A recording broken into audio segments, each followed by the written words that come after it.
Just a reminder to vote in this week's Locals poll, where you decide what deck I take to Locals every single week. Without any further ado, I hope you enjoyed the video. What's up, YouTube? Welcome back to the channel, and for today we've got the deck profile for the deck we brought to Locals this past week, being Flame Swordsman. So we did alright. We went 1-1. We did end up losing against Dynamorphia. It was really close, grindy games, though, so definitely not upset about that, especially since this deck actually doesn't even have its best card yet until Duelist Advance. So yeah, I'm pretty happy with the performance it did. And then we absolutely obliterated Lyralisk. I mean, it wasn't even close. But yeah, so deck did good overall. It's really fun to play. Here's what it looks like on paper. Then we'll get to the card by card.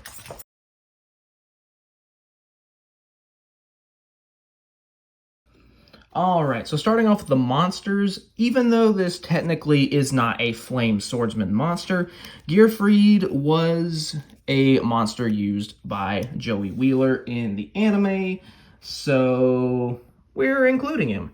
Immortal Phoenix Gearfried, running 3 of this guy. Basically, we can banish an equip spell from our field or grave to special summon him from our hand. And then when he attacks at the start of the damage step, he can just equip an opponent's face-up monster to him as an equip spell that gives him 500 attack. And then when our opponent activates a monster effect, we can send an equip card we control to the graveyard to negate that activation and destroy it. So yeah, really nice card here, really nice extra piece to either help push for game or to kind of help protect our board. Really nice there. And also, I always loved this card. As soon as it was revealed, I just loved it. I opened so much Toon Chaos to try to pull all 3. I pulled 2 of them, and I just ordered the 3rd. But yeah, so really like that card. Really good card. Next, currently on 2 copies of Mirage Swordsman as well. This is one that's probably going to get cut down to 1 copy when Dark Flare Swordsman releases later this year. Basically, if one of our fusion monsters is destroyed by battle or card effect, we can special summon this from our hand or grave. And then it does have an effect where at the start of the damage step, if this card battles an opponent's monster, you can just destroy both. I usually don't do that because of the 3rd effect. The 3rd effect is when it gets destroyed by battle or card effect. You can special summon a level 7 or lower monster that either A, is Flame Swordsman, or B, mentions Flame Swordsman in its card text from your deck or extra deck. So that's really nice to just special summon out another copy of Fighting Flame Swordsman from your deck. So yeah, it's not that bad, but the Dark Flare Swordsman that's coming out is definitely better, so we're going to be messing with our ratios a little bit there. Next is actually the newest card in the deck, being 3 copies of Metal Flame Swordsman. This guy is super cool. So obviously he has to be special summoned with Max Metalmorph by attributing a level 5 or higher warrior monster. That's the only way you can summon him, but you can reveal this card in your hand in order to add a Max Metalmorph from your deck to your hand and then shuffle this back into the deck.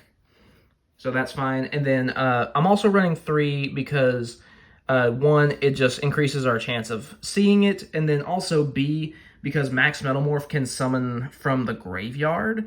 If we send this from our hand to the graveyard for like Flame Swords Realm or something, we can still just get it back, so it's fine. And then while he's on the field, each time your opponent activates a card or effect, this card gains 300 attack and inflicts 500 damage to your opponent when that card or effect resolves. And that is not an activated effect, that is a continuous effect. That actually came up in the Dynamorphia match because he had Rex Term on the field, but I was still able to inflict burn damage, or try to inflict burn damage, rather. Next is our main normal summon for the deck, being 3 copies of Fighting Flame Swordsman. This card summoned, you can add a spell or trap that mentions Flame Swordsman from your deck to your hand.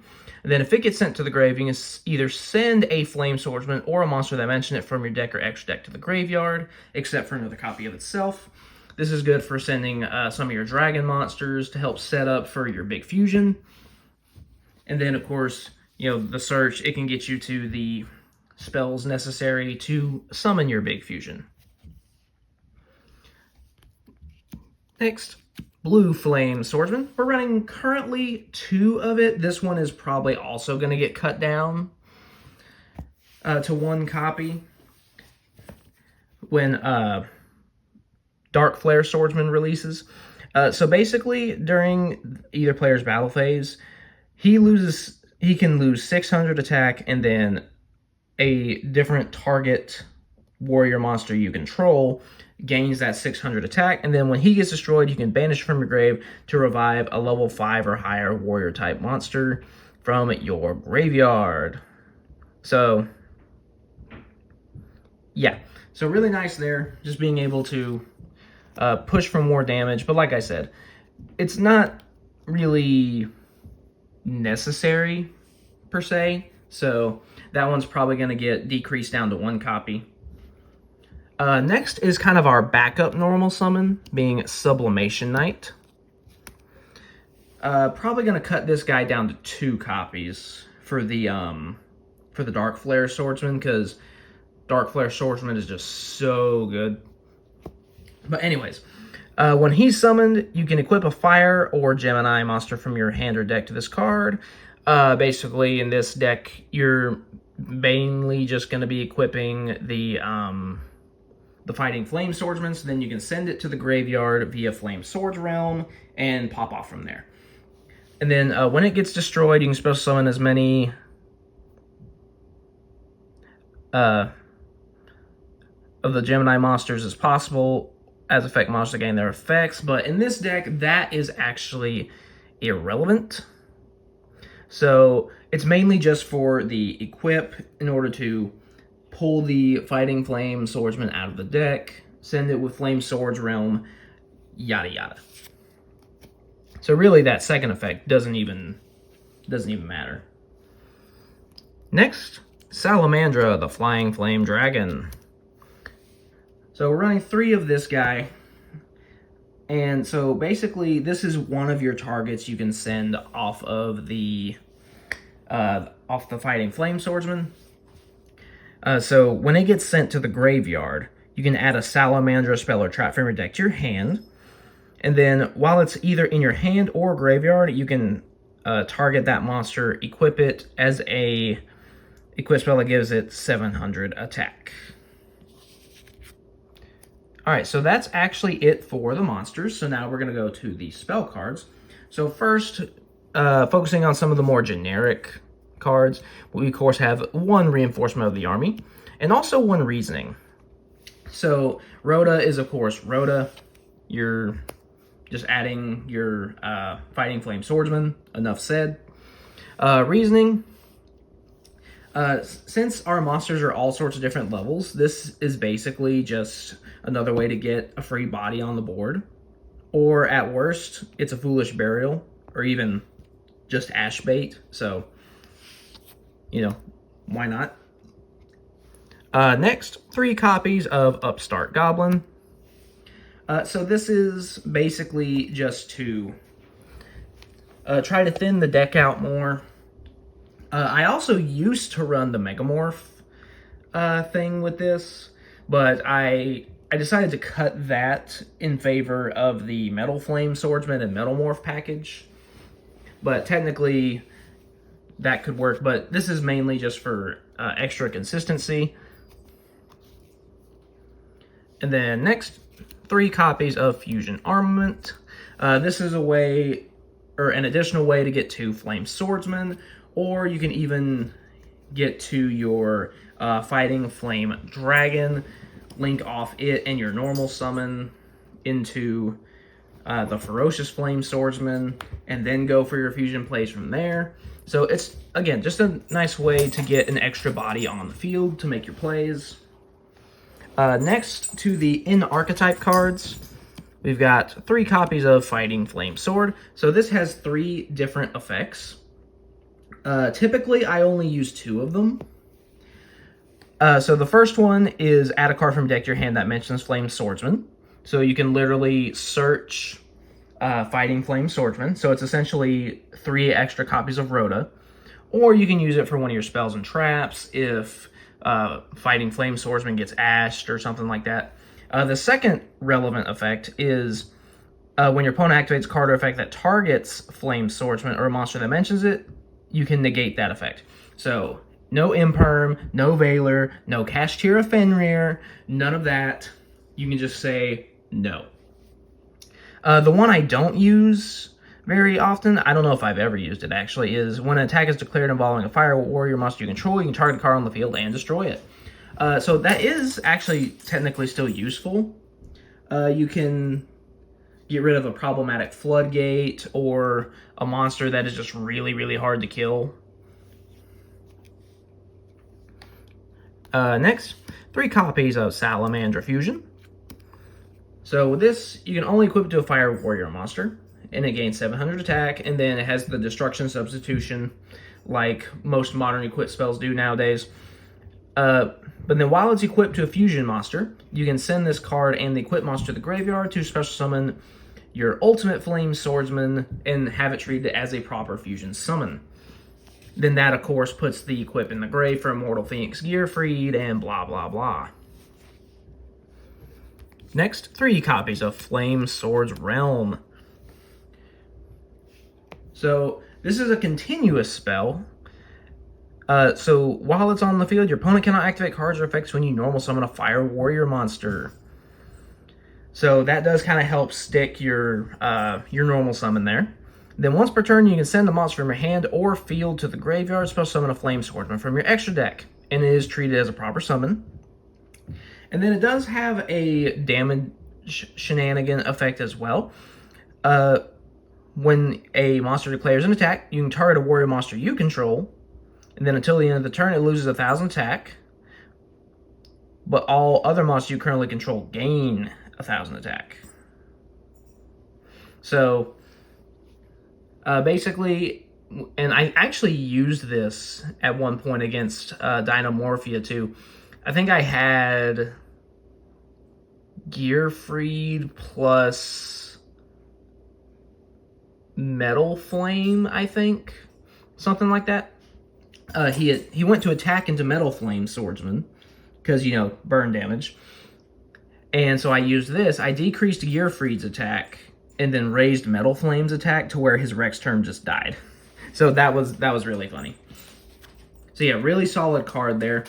My opponent also commented, he was like, with the effects and everything, it kind of seems like a field spell instead of a continuous spell, but, you know, it is what it is. Moving on to the trap cards. Moving on to the one specifically catered to Flame Swordsman, we got 1 Flame Swords Dance and 1 Salamandra with Chain. So basically, Flame Swords Dance, when our opponent special summons a monster, we can special summon a level 7 or lower fusion monster from our extra deck, that is either Flame Swordsman or mentions it, and then we can flip a monster face down. And then during our opponent's battle phase, we can banish this card from our grave and tribute a face down defense position monster. Doesn't have to be on our field, wink wink. Special summon a Flame Swordsman or a monster mentioned from deck or extra deck. So this is just another way to kind of cheat out your ultimate Flame Swordsman if you're not able to get to it by your conventional means, or if it somehow gets outed, maybe something like a kaiju or some kind of board wipe. It's kind of a way to bounce back.